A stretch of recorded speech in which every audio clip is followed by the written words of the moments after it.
Listen closely as we embark on a journey down a rabbit hole of financial deceit, one that would shake the very foundations at the smallest state in the United States. This is the money trail, and today we're diving into what some call the biggest financial crime in Rhode Island history. On December 16, 2019, a chilly Tuesday in Providence, former hedge fund manager Richard Bilton was sentenced to 6 years in prison, followed by 3 years of supervised release after pleading guilty to 20 counts of wire fraud and 1 count of investment advisor fraud. The man, once hailed as a financial wizard, had orchestrated an elaborate Ponzi scheme that swindled over $23 million from more than 40 investors across Rhode Island and beyond. Bilton's crime didn't just affect his direct victims either. His fraudulent activities sent ripples through the ocean state's financial sector, eroding trust in an industry already tainted by a history of scandal. The Bilton case became more than just a tale of individual greed. It evolved into a story about the devastating impact of white-collar crime on communities and the fragile nature of public faith in our financial institutions. How did Bilton pull off such an audacious scheme? How did he manage to dupe investors, friends, and even family members for over a decade? And what does his story tell us about the darker side of America's relentless pursuit of wealth? These are the questions we will explore in this program.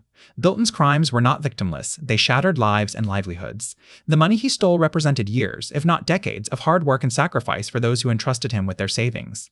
Through interviews with victims, experts, and investigators, we will unravel the twisted threads that connect Bilton's actions to the larger fabric of our financial system, exposing vulnerabilities that allow such crimes to persist.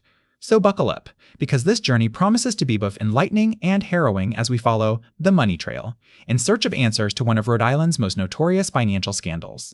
At the heart of this financial crime scandal in Rhode Island is a man named William Bilton.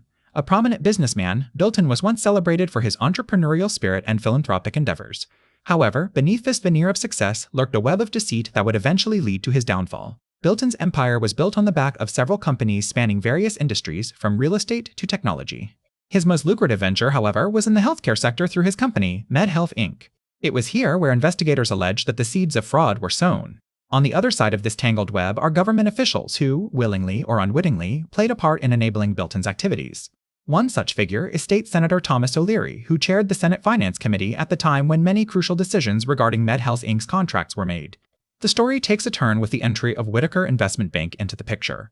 They funneled millions of dollars into Bilton's businesses, seemingly oblivious to the red flags popping up all around them. Either that, or they chose to ignore these signs in pursuit of profit. Meanwhile, auditing firm KPMG, tasked with scrutinizing MedHealth Inc.'s books, failed to detect the irregularities hidden in plain sight. This raises serious questions about their professional competence and ethical responsibility. The scale of the financial crime involved is staggering. Over a period of 10 years, billions of dollars flowed through Bilton's labyrinthine network of companies.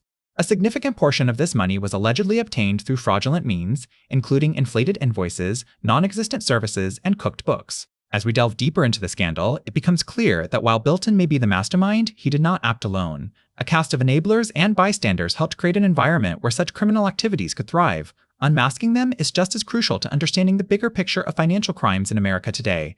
In the next segment, we'll explore how Bilton managed to dupe so many people for so long, exposing shocking lapses